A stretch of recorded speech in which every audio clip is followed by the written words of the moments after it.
Bra, beredd. Är kvar lite sådär. Jag skulle inte komma visa på samma.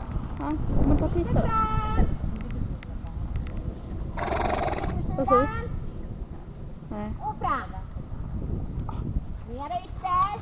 Bättre. Bra.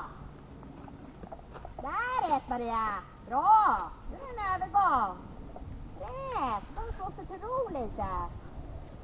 Där ska hon galoppera.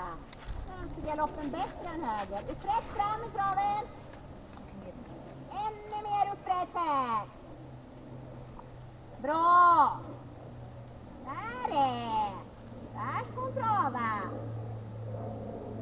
Yttersida. Och så är det vänster galopp igen där det passar. Håll på ytter. Nu är nu vikten på vänster själv. Lite rörlig i högerhanden. Inte där och stretar. Nej.